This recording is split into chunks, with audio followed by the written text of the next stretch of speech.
오늘 우리에게 주신 하나님의 말씀은 다니엘서 9장입니다. 제목을 다 함께 읽어보겠습니다. 다니엘과 성도들의 기도를 통해 하나님과 예수 그리스도의 뜻을 드러내시는 성령님의 탄식하시는 기도.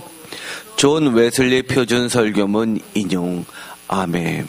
다니엘서 9장의 이 다니엘의 기도라는 것은 다니엘서를 잘 몰라도 너무너무 유명할 겁니다. 특히 다니엘 기도회라고 하는 명칭 자체가 이제는 정형화되어 있다고 할 정도로 대한민국의 모든 교회가 그렇게 따라하고 있다고 해도 과언이 아닙니다.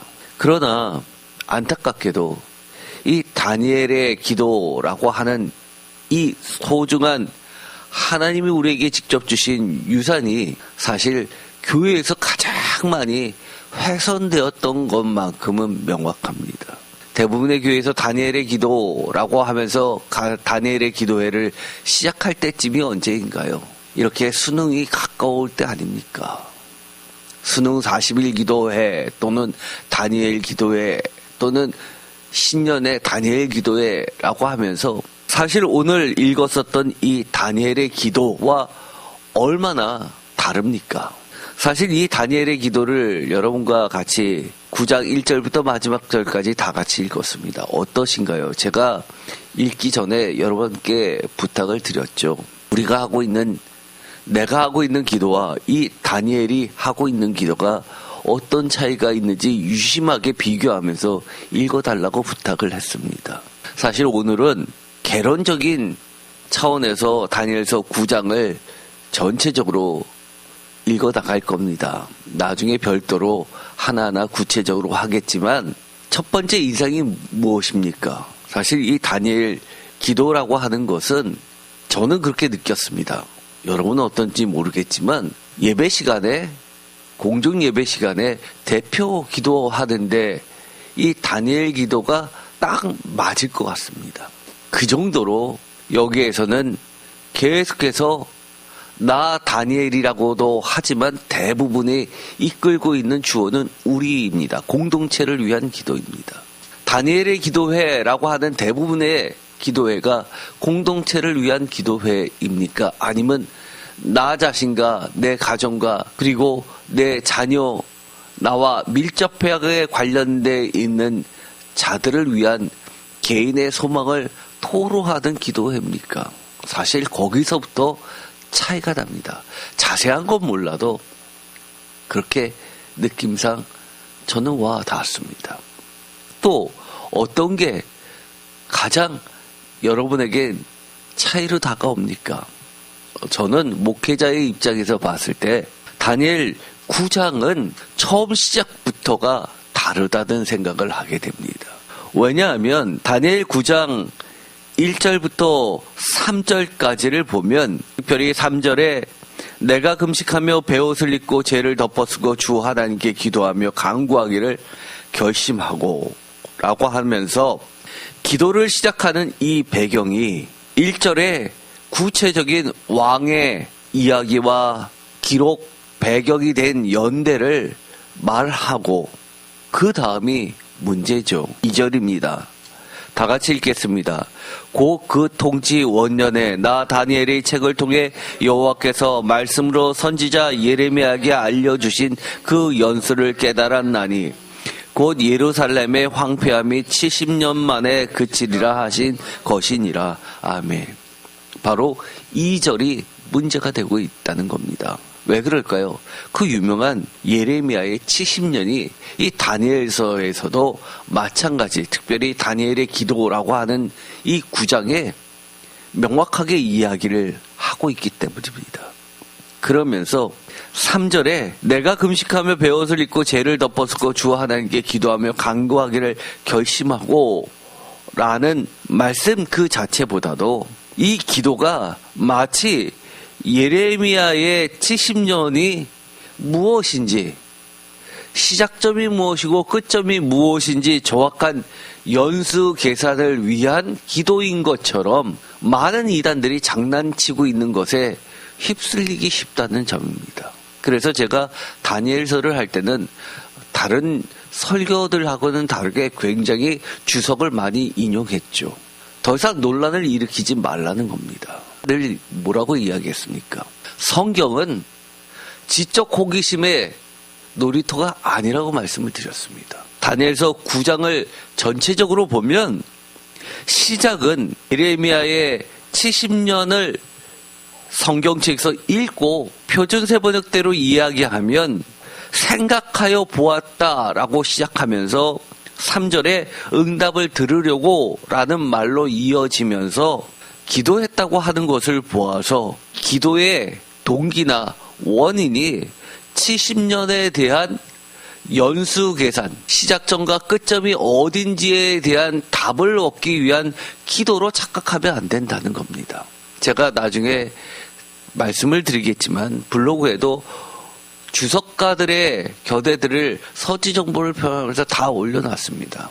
대부분은 90% 이상, 전 세계 유명한 학자들의 90% 이상이 거기에 집중하고 있는 것이 아니라 예레미야 70년이라는 것이 어떤 것을 의미하고 있는지 70년의 숫자에 집중하는 것이 아니라 누가 예수 그리스도가 그 70년을 이룬 완성하는 주인공이라는 사실에 대해 집중하고 있다는 겁니다. 이것은 굉장히 중요합니다. 우리의 관심을 70년에서 예수 그리스도로 돌리게 하는 것이 바로 이 다니엘의 기도라는 겁니다.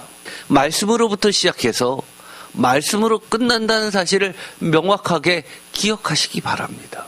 다니엘의 기도에 대한 여러 가지 내용들이 주옥같이 들어가 있지만 마지막에는 어떻게 이야기합니까? 율법, 모세오경, 토라, 특별히 학자들은 그것을 신명기라고 이야기를 합니다. 모세오경 전체를 이야기하지만 신명기적 인과응보의 그런 하나님의 약속에 근거하여서 자신의 죄를 회복하고 나아가서 공동체의 죄를 회개하고 더 나아가서 예레미야 70년이 궁극적으로 말하고 있는 하나님의 영원한 메시아, 즉 예수 그리스도라고 우리에게 완전히 계시해 주신 그분을 통해서 완전한 하나님의 나라의 회복을 꿈꾸는 기도라는 겁니다. 이것이 매우 중요합니다. 우리의 관심을 숫자에서 진리로 바꾸는 그 관점 자체가 이 다니엘 9장의 핵심입니다. 지금은 어떻게 보면 서론 시간이나 마찬가지라서 전반적으로 말씀을 드리고 시간이 다 되면 다음 시간에 나갈 텐데 하나하나씩 자세히 보기보다는 전체적으로 맥락을 보도록 하겠습니다. 다시 한번 다니엘서 9장 1절부터 읽어보겠습니다. 다 같이 읽겠습니다. 메대 족속 아하스웨로의 아들 다리오가 갈대아 나라 왕으로 세움을 받던 첫해. 아멘. 표준세 번역으로도 읽어보겠습니다. 메대 족속 아하스웨로의 아들 다리우스가 바빌로니아 나라의 왕이 된 첫해. 아멘.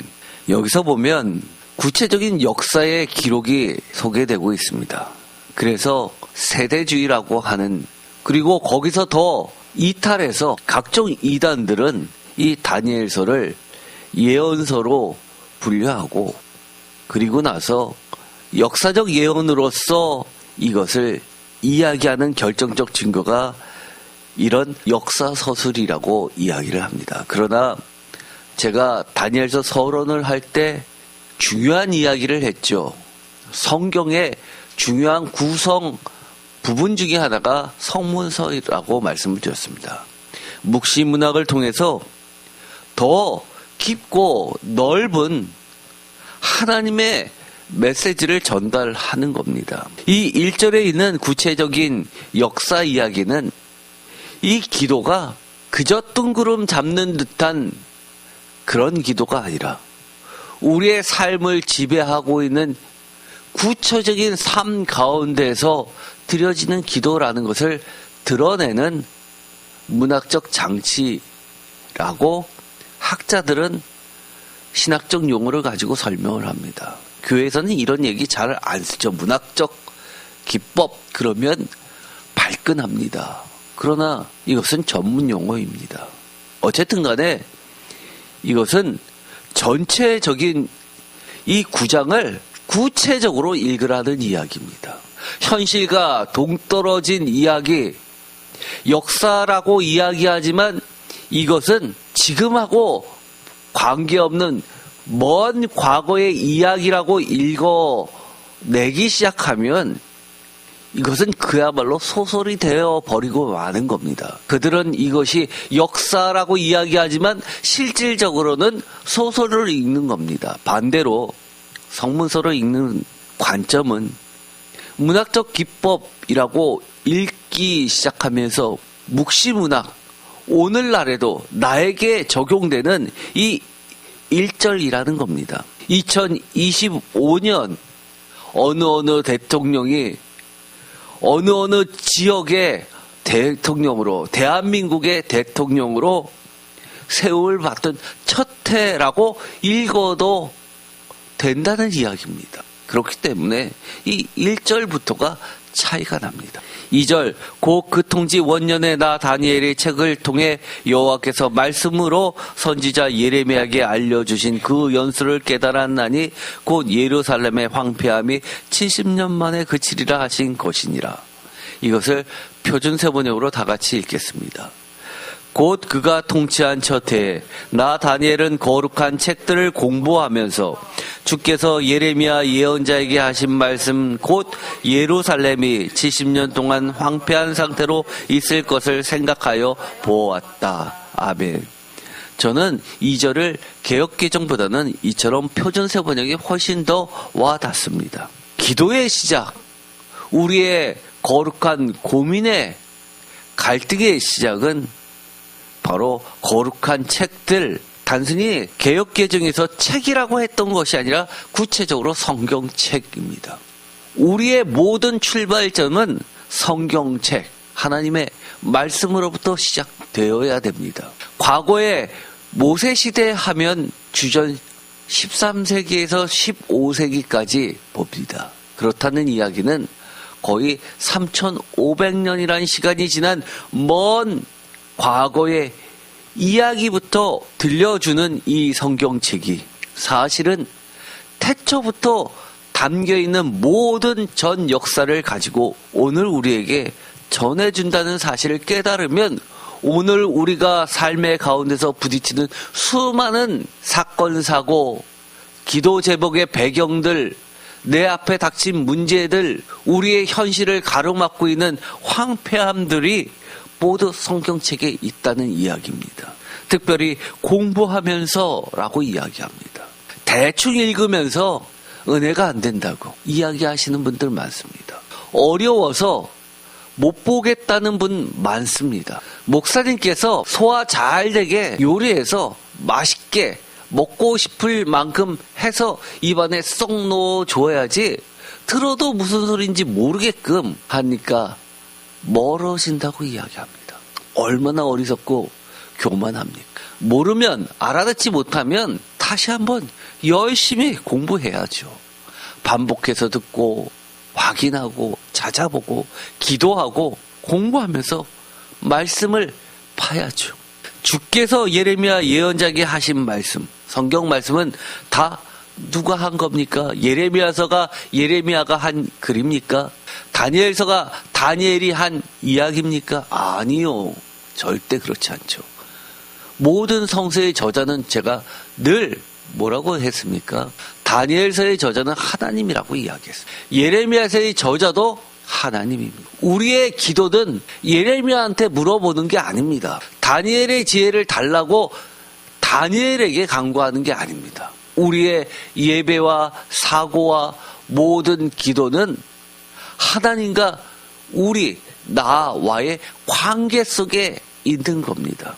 예레미야의 70년이 무엇일까요? 지금도 이것은 숙제로 남아 있습니다. 비밀로 남아 있습니다. 그러나 우리는 그 비밀을 여는 열쇠를 결론부터 이야기하면 가지고 있습니다. 예레미야의 70년을 여는 열쇠는 비밀의 열쇠는 성령님입니다. 성령님께서 우리에게 깨닫게 해주십니다. 예레미야의 70년의 내용이 무엇이냐? 그 문을 열고 들어가 보았더니 거기에는 보화가 있었습니다. 복음입니다. 예수 그리스도입니다. 이미 개방되어 있는 겁니다. 3절, 내가 금식하며 베옷을 입고 죄를 덮어쓰고 주 하나님께 기도하며 간구하기를 결심하고. 표준세번역으로 다 같이 읽겠습니다. 응답을 들으려고 나는 금식을 하면서 베옷을 걸치고 죄를 깔고 앉아서 하나님께 기도를 드리면서 간구하였다. 아멘. 여기까지 다니엘이 기도하게 된 배경을 이야기해 줍니다.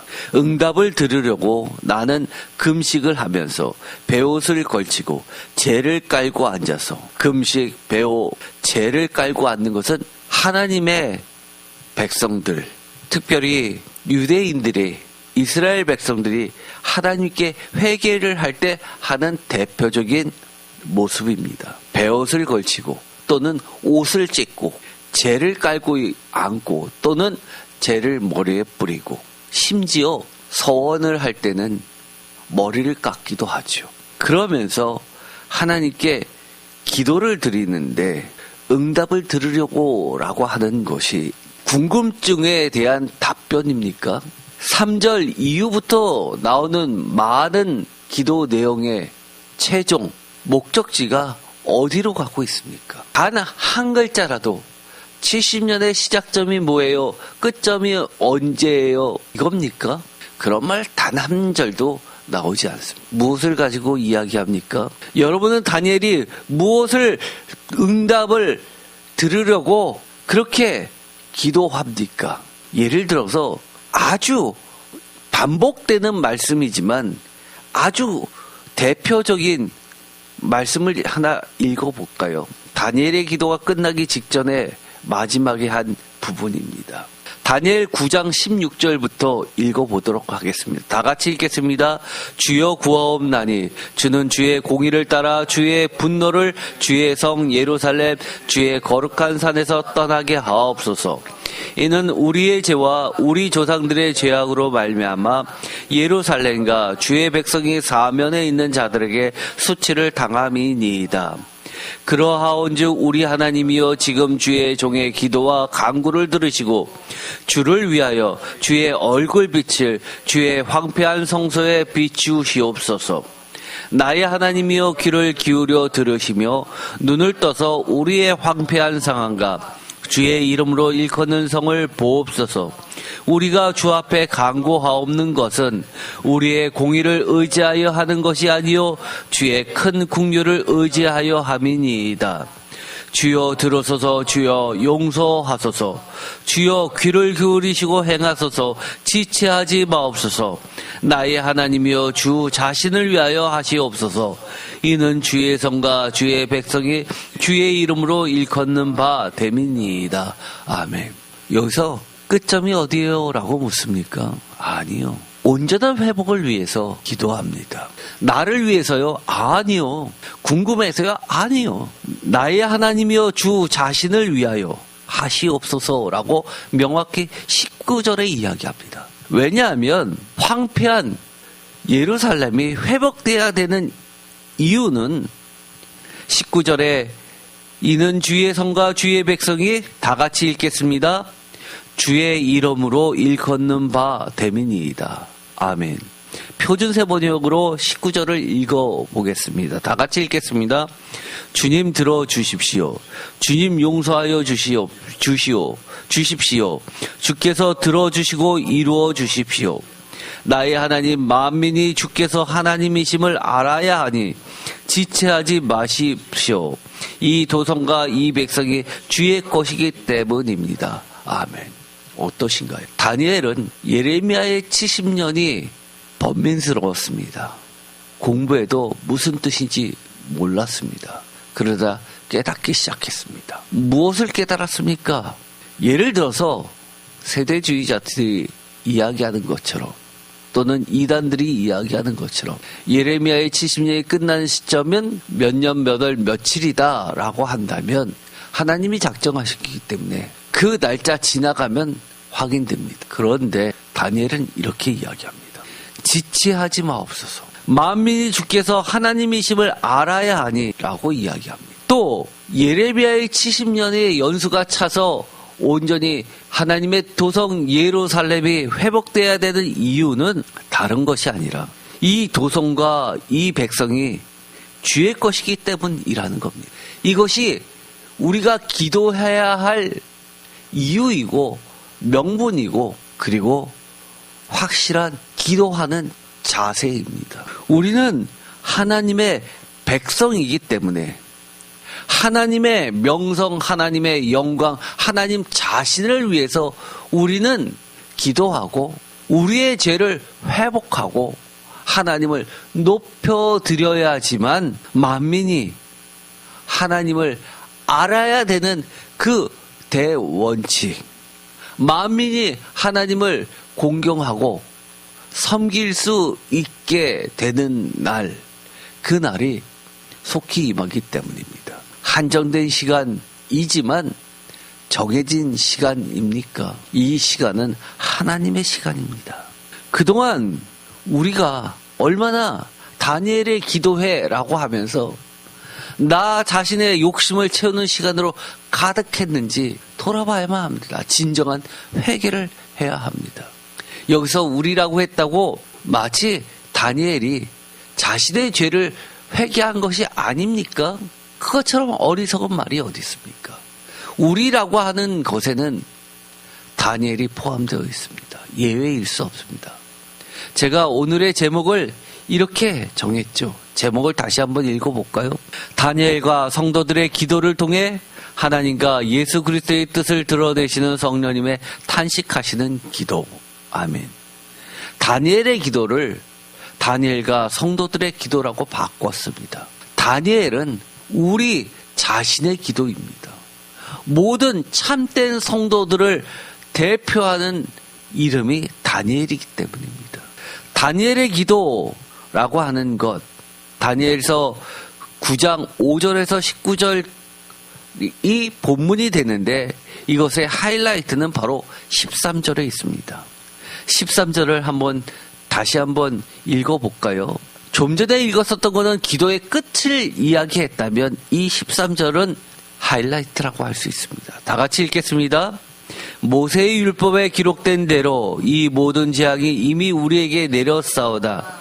우리는 우리의 죄악을 떠나고 주의 진리를 깨달아 우리 하나님 여호와의 얼굴을 기쁘게 하지 아니하였나이다. 아멘. 표준세 번역으로도 읽어보겠습니다. 다 같이 읽겠습니다. 모세의 율법에 기록된 대로 이 모든 재앙이 우리에게 미쳤습니다. 그런데 아직도 우리는 죄의 길에서 돌아서지 않았습니다. 하나님의 진리를 따라 살지 않았습니다. 이렇게 우리는 주 우리 하나님께 은혜를 구하려 하지 않습니다. 아멘. 다니엘이 이처럼 기도를 작정했던 이유, 하나님의 말씀을 읽었습니다. 모세의 율법에 기록된 대로 돌아죠. 성경책을 이야기합니다. 오늘날 우리에게 해당한다면 구약 신약 전부를 이야기합니다. 이 모든 재앙이 이미 우리에게 내렸다라고 상황을 정확하게 이야기합니다. 아직도 살만해. 지금은 종말이 아니야 라고 이야기하지 않습니다. 제일 먼저 하는 것, 우리는 우리의 죄악을 떠나고 주의 진리를 깨달아 우리 하나님 여호와의 얼굴을 기쁘게 하는 것으로 나가야 되는데, 그렇지 못한 우리 공동체, 나를 포함한 모든 죄를 고백하는 겁니다. 그런데 뭐라고 이야기하죠? 심각한 게 이거라는 겁니다. 이렇게 우리는 주 우리 하나님께 은혜를 구하려 하지 않습니다 라고 표준세 번역은 번역합니다. 우리 하나님 여호와의 얼굴을 기쁘게 하지 아니하였나이다 라는 개역 개정을 표준세 번역은 우리는 주 우리 하나님께 은혜를 구하려 하지 않습니다 라고 번역합니다. 무엇이 문제입니까?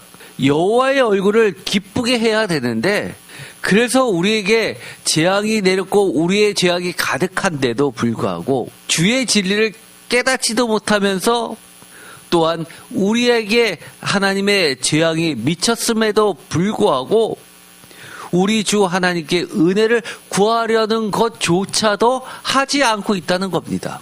바로 이 점이 다릅니다. 우리의 죄가 너무너무 많습니다. 공동체의 죄도 많지요.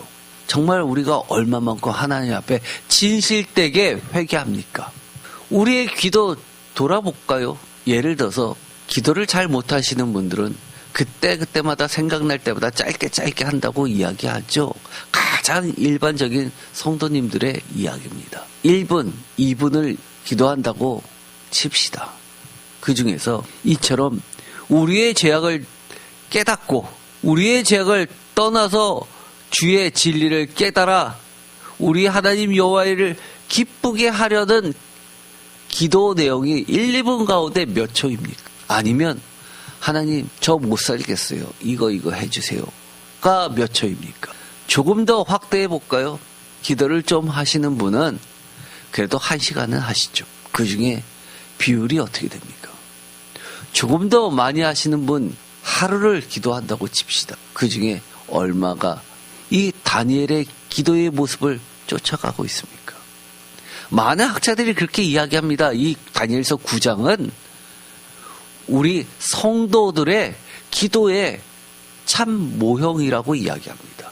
주기도문, 예수 그리스도께서 우리에게 가르쳐 주신 기도문은 그야말로 100% 완벽한 기도입니다.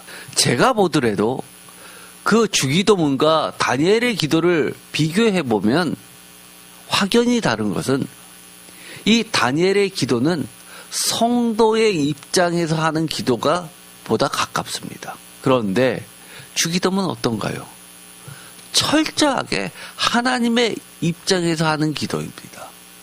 어떻게 보면 하나님이 직접 하신 기도라고 해야 되는 기도입니다. 그래서 예수님께서 우리에게 가르쳐 주신 기도입니다.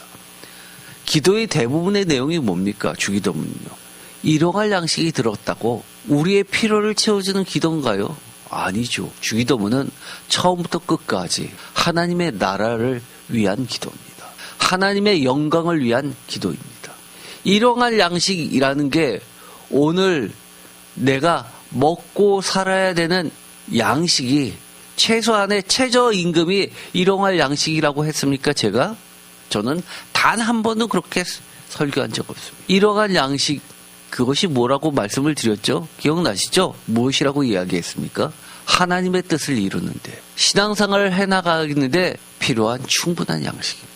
내가 지금 굶어도 하나님을 포기하거나 하나님을 버리거나 신앙에서 떠날 정도의 그런 양식이 아니라는 겁니다. 하나님은 우리에게 양식을 주시는데 하나님의 일을 감당하기에 충분한 양식을 주십니다. 다만 우리의 욕심이, 우리의 탐심이 일용할 양식을 물질적 떡으로 바꿔버렸기 때문입니다. 하늘에서 내려오는 영원한 생명의 떡이 아니기 때문입니다. 그래서 성만찬이 그래서 중요한 겁니다. 우리가 떡과 포도주를 마시지만 그 가운데는 예수 그리스도의 영원한 생명의 양식을 먹는 겁니다. 충분한 양식입니다. 그래서 성만찬의 떡과 포도주는 신비한 양식입니다. 그런데 이 다니엘의 기도문을 쭉 읽어보니까 어떤가요? 굉장히 우리의 죄를 회개하고 있습니다. 무엇을 근거로요? 이처럼 하나님의 말씀, 성경 말씀에 기록된 것을 기준으로 기도하고 있다는 겁니다. 또한 어떤 모습이 들어있나요? 철저하게 우리의 죄를 인정하고 있습니다. 13절에 보면 이렇게 되어 있죠. 우리는 우리의 죄악을 떠나고, 표준세 번역은 그런데 아직도 우리는 죄의 길에서 돌아서지 않았습니다 라고 번역합니다. 사실 이 다니엘서 9장은 개역개정보다는 표준세 번역으로 읽는 것이 훨씬 더 와닿습니다. 그렇다고 개역개정이 틀린 번역 아닙니다. 다만 우리의 이해를 더 일상적인 언어와 바꿨을 때 더 느낄 수 있도록, 이해하기 쉽도록 번역되었다는 것뿐입니다. 우리가 이 정도면 신앙생활 잘 한다고요. 하나님 보시기에는 우리가 이렇게 기도하는 것을 훨씬 더 그래 맞아 라고 하실 겁니다. 우리가 그런데 아직도 우리는 죄의 길에서 돌아서지 않았습니다 라고 고백해야 되는 것. 이것은 주기도문과 또 다른 차원입니다. 그래서 많은 주석가들이 이 다니엘의 기도를 신앙인들의 기도라고 이야기를 합니다. 모범 기도라고 하죠. 특별히 3절 회개 기도한다면서 내가 금식하며 베옷을 입고 죄를 덮어쓰고 주 하나님께 기도하며 간구하기를 결심하고 라고 하는 하나님의 귀한 말씀을 이렇게 오해하는 경우가 많습니다. 내가 맘만 먹으면 내가 기도하기로 작정만 하면 돼. 그런 게 어디 있습니까? 제가 말씀을 드렸죠. 하나님의 응답은 이처럼 다니엘의 기도 작정하고는 한마디로 이야기해서 관계없다고까지도 이야기할 수 있습니다. 그게 무슨 말씀이에요?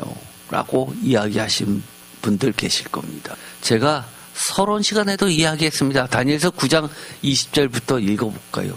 다 같이 읽겠습니다. 내가 이같이 말하여 기도하며 내 죄와 내 백성 이스라엘 죄를 자복하고 내 하나님의 거룩한 산을 위하여 내 하나님 여호와 앞에 간구할 때 곧 내가 기도할 때 이전의 환상 중에 본 그 사람 가브리엘이 빨리 날아서 저녁 제사를 드릴 때쯤에 내게 이르더니 내게 가르치며 내게 말하여 이르되 다니엘아 내가 이제 내게 지혜와 총명을 주려고 왔느니라. 곧 내가 기도를 시작할 즈음에 명령이 내렸으므로 이제 내게 알리러 왔느니라. 너는 크게 은총을 입은 자라. 그런즉 너는 이 일을 생각하고 그 환상을 깨달을지니라. 아멘. 하나님의 기도 응답은 우리의 작정하고는 관계없습니다. 기도를 시작할 즈음에 이것은 다니엘이 작정하고 내가 며칠 기도, 예를 들어서 세일의 기도에서 21일 기도 관계없습니다. 우리가 정한 시간하고는 관계없습니다. 하나님의 시간입니다. 다만 우리에게 무엇을 가르쳐 줍니까? 은총을 입은 자라는 사실을 깨닫게 해줄 뿐입니다. 하나님의 은혜를 입은 자가 무엇입니까? 성도입니다. 우리가 기도를 했습니다. 하나님으로부터 은혜를 받지 못합니까? 그건 성도 아닙니다. 죄송하지만요. 심각한 이야기입니다. 성도라고 불려질 때는 기본적으로 하나님의 은혜를 잊고 하나님의 은혜로 사는 자들입니다. 나의 능력과 나의 힘과 나의 작정과 나의 의지로 하나님과 교제하는 자 성도 죄송하지만 아닙니다. 철저히 하나님의 은혜를 잊고 하나님의 은혜를 먹고 하나님의 은혜로 살아내고 하나님의 은혜를 증거하는 자가 성도입니다. 하나님의 은혜를 가르쳐주면서 성령께서 그렇게 이야기해 주시는 겁니다. 이것을 깨달아 알라라고 이야기합니다. 하나님의 말씀을 깨닫게 해 주십니다. 전에는 너무 어려웠습니다. 무슨 말씀인지도 모르겠고 그렇게 어려운 말씀은 아닌데 기본적으로 나하고 관계없는 말씀인 것 같습니다.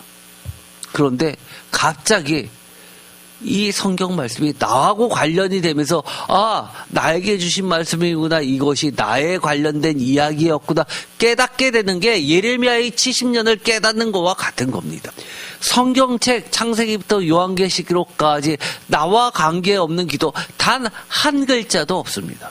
다만 우리가 이 모든 것이 아직 덜 깨달아지고 아직도 하나님의 은혜를 입어야 될 부분이 많고 그리고 그것이 이 다니엘처럼 정말 죄를 뒤집어 쓰고 통회하고 하나님께 하나님의 은혜를 간구하려고 기도해야 되는 것까지 나가지 못하기 때문입니다. 그것을 깨달으라는 겁니다. 표준세 번역에 보면 이렇게 되어 있습니다. 다 같이 읽겠습니다. 내가 간구하자마자 곧 응답이 있었다. 그 응답을 이제 내가 너에게 알려주려고 왔다. 내가 크게 사랑을 받고 있기 때문이다. 그러므로 그 말씀을 잘 생각하고 그 환상의 뜻을 깨닫도록 하여라. 아멘. 그 환상의 뜻, 하나님의 말씀, 어떻게 보면 우리가 와 닿지 않는 것, 이것은 환상이나 마찬가지입니다. 그런데 잘 생각하고 깨달으면 이 말씀이 이해가 되고 나의 일과 직접적으로 관련된 하나님이 주시는 말씀으로 바뀌게 되는 겁니다. 이것이 은혜 입은 자입니다. 여러분들께서도 하나님의 말씀을 구절구절 정말 땅을 파듯이 땅속에 묻힌 보화를 발견하고 전 재산을 팔아 그 밭을 사는 심정으로 하나님의 성경 말씀 한 글자 한 글자를 모두 읽기 바랍니다. 여전히 저도 하나님의 말씀을 은혜를 강구해야 되는 것이 많습니다. 그런데도 불구하고 아직도 많은 사람들이 어떻게 이것을 이용하나요? 마치 내가 작정해서 베옷을 입고 죄를 덮어쓰고 세일에 다니엘의 기도 3 곱하기 7 세일에 21일 작정 기도하면 또는 40일 기도하면 또는 3일 기도하면 하나님께서 들어주신다고 그렇게 이야기하고 독려하고 격려하면서 기도하는 것이 다니엘의 기도입니까? 아니죠. 어디 그런 게 있습니까? 베옷을 입고 죄를 덮어쓰고 하는 이 말을 어떻게 읽어야 됩니까? 어떻게 하면 깨닫습니까? 우리가 다니엘 기도하면 이처럼 베옷을 입고 죄를 덮어씁니까? 그래야지만 기도를 갖춥니까? 이것은 형식을 이야기하는 겁니까? 깨달으라고 얘기해 주셨잖아요. 은총 입은 자들, 성도들은 무엇을 깨달아야 됩니까? 하나님의 말씀의 뜻을 깨달아야죠. 베옷이 뭐고 죄가 뭡니까? 다니엘의 진정한 회개하는 심정입니다. 간절한 마음입니다. 하나님께 절대 의존하는 하나님에 대한 신뢰입니다. 온전한 회복, 온전한 회개, 오직 내가 작정했다고, 내가 베옷을 입고 죄를 덮었었다고 되는 문제가 아니라 하나님께서 해 주셔야지만 된다는 하나님의 절대 주권을 바라봅니다. 그러면서 어떻게 하는 겁니까? 베옷과 죄는 내 죄가 이겁니다라고 구체적으로 하나하나 다 하나님께 인정하는 겁니다. 더 나아가서 쭉 읽어보면 오늘 말씀을 시작하기 전에 한 절들 다 읽었죠. 대충 읽었어도 뭐가 나옵니까? 제가 이렇게 베옷을 입고 죄를 덮어쓰기까지 하면서 기도했지 않습니까? 라고 하는 게 나옵니까? 그게 아니죠. 하나님의 은혜를 철저하게 의지하고 있습니다. 하나님의 그 은혜를, 자비를, 신실하심을 철저하게 의존하고 있습니다. 다니엘이 하는 기도의 가장 어떻게 보면 진수라고 할 수 있죠. 그것은 다름이 아니라 이겁니다. 회개할 수 있는 이유, 이렇게 베옷을 입고 죄를 덮었을 수 있는 이유, 바로 이겁니다. 14절 다 같이 읽겠습니다. 그러므로 여호와께서 이 재앙을 간직하여 두셨다가 우리에게 내리게 하셨사오니 우리의 하나님 여호와께서 행하시는 모든 일이 공의로우시나 우리가 그의 목소리를 듣지 아니하였음이니라. 아멘. 표준세번역으로도 읽어볼까요? 주께서 재앙을 간직해 두셨다가 우리에게 미치게 하신 것은 주 우리 하나님이 하시는 모든 일은 의로우신데 우리가 말씀에 순종하지 않은 까닭입니다. 아멘. 뭐라고 그래요? 이 베옷을 입고 죄를 덮어쓰는 이유, 죄를 깔고 앉으면서 회개하는 이유는 하나님의 공의라는 겁니다. 우리가 이렇게 죄를 범해서 벌을 안 받을 수도 있고 받을 수도 있는 것이 아니라 하나님께서 벌을 내리시는 것이, 우리가 죄를 받는 것이, 수치를 당하는 것이 지극히 하나님의 공의라는 겁니다. 여호와께서 이 재앙을 간직하여 두셨다가 내리지도 않을 수도 있는데 이 재앙이 우리에게 미친 것은 하나님의 절대 주권이고 그 하나님의 결정은 주 우리 하나님의 하시는 모든 일은 의로우신데 라고 하는 부분에 있는 겁니다. 다니엘서에 나온 베옷과 작정과 죄는 이것을 이야기합니다. 하나님의 철저한 공의로우심과 정반대의 우리들의 모습, 우리가 말씀에 순종하지 않은 까닭이라는 것을 인정하는 겁니다. 많은 사람이 다툽니다. 끝까지 갈 때까지 가보자라고 싸우는 경우들 있죠. 어떤 경우입니까? 잘못했다고 인정을 안 하기 때문입니다. 나는 잘못을 인정했다, 미안하다, 죄송하다라고 사과를 한다면 이렇게까지 하지 않았을 것이라고 하는 이야기는 아주 사람들이 흔히 하는 이야기입니다. 그런데 다니엘은 기도의 시작점이 말씀에서 시작됐고 그것을 인정하고 있다는 겁니다. 여러분은 얼마나 여러분의 죄에 대해서 인정합니까? 내 죄에 대해서 철저하게 인정한다는 것은 철저하게 하나님의 공의로우심을 인정하는 겁니다. 심지어 재앙을 간직해 두셨다가 라고까지 이야기합니다. 그만큼 하나님께서 많이 참으셨고 유보해 두셨다는 것을 이야기합니다. 오늘은 여기까지 하도록 하고 나머지는 다음 시간에 하도록 하겠습니다.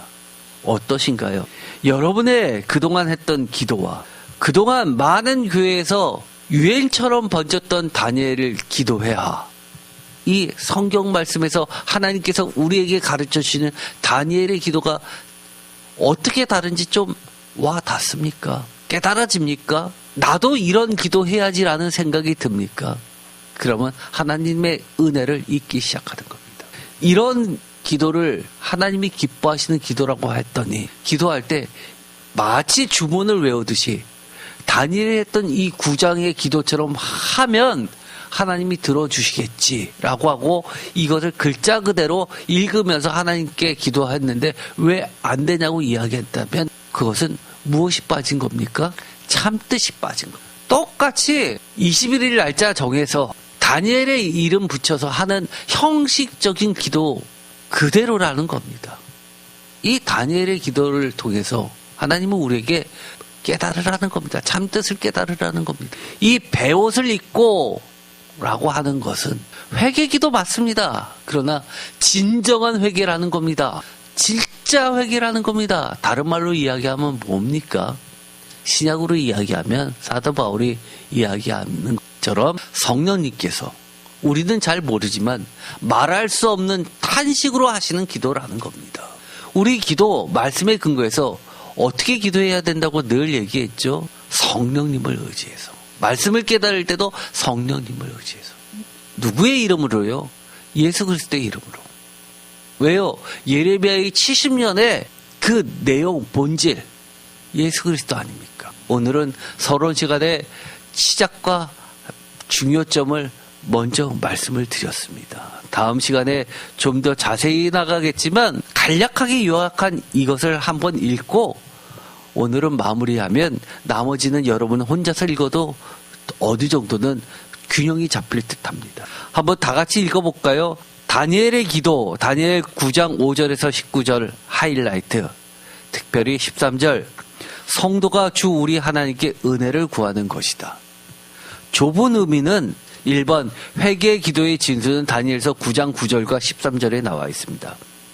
5절에서 8절까지는 죄가 정확히 무엇인지, 9절에는 죄의 용서는 누구만이 할 수 있는지, 그리고 2, 3절에는 회개의 자세, 형식이 아닌 내용, 동기, 동력이라는 겁니다. 또 본질적인 이야기를 가르쳐 주죠. 기도의 진수가 뭐냐는 겁니다. 단순히 회개 기도라는 이 틀에 갇히지 말고 기도가 무엇이냐. 기도의 진수는 다니엘서 9장 17절과 19절에 나와 있습니다. 16절과 18절은 기도할 수 있는 근거가 무엇이냐 말씀을 가지고 시작됐죠. 기도를 통한 최종 목표가 뭐냐? 17절과 19절에 하나님의 나라, 하나님의 의를 높이는 것, 하나님의 거룩한 이름을, 하나님 자신을 위한 거라는 겁니다. 왜요? 그런데 하나님이 알아서 하시지 왜 우리가 기도해야 돼요? 뭐라고요? 우리는 하나님의 것이기 때문이라는 겁니다. 하나님의 것이 아니면 다니엘의 기도는 관계없는 겁니다. 주문이 될 수 있습니다. 그래서 이 다니엘의 기도를 제가 성도들의 기도라고 바꿨 이유입니다. 오늘 이 요약만 보더라도 다니엘서 9장을 혼자 읽어도 여러분 스스로 포인트를 놓치지 마시면서 이 다니엘서 9장을 통해서 우리에게 가르쳐 주시는 하나님의 진짜 의도를 깨닫게 되기를, 그리고 우리가 실천하게 되기를 간절히 축원드립니다. 기도하고 마치겠습니다. 하나님 감사합니다. 오늘 우리에게 다니엘의 기도를 말씀을 통해서 깨닫게 해주시니 감사드립니다. 성경 모든 것이 하나님이 직접 쓰신 하나님의 저자의 작품입니다. 우리가 하나님의 말씀을 읽을 때 하나님의 음성을 직접 우리 귀에 들려주시고 마음판에 써주시옵소서. 성령님께서 우리로 하여금 깨닫는 은혜를 허락하여 주셔서 우리가 예수 그리스도의 그 본질을, 핵심을 놓치지 않게 하여 주옵소서. 회개합니다. 말씀에 근거하여 우리 자신이 얼마나 죄가 많다는 사실을 가르쳐 주십시오. 깨닫게 하여 주십시오. 비춰 주십시오. 말씀에 의지하여 하나님의 신실하심과 그 공의로우심과 자비하심, 은혜를 간구합니다. 하나님 우리에게 은혜 베풀어 주시고 용서하여 주시고 온전한 회복을 하나님 자신을 위하여 우리 성도 하나님의 백성들을 통해서 만 백성이 하나님을 인정하게 하여 주시옵소서. 예수 그리스도의 이름으로 기도드립니다. 아멘.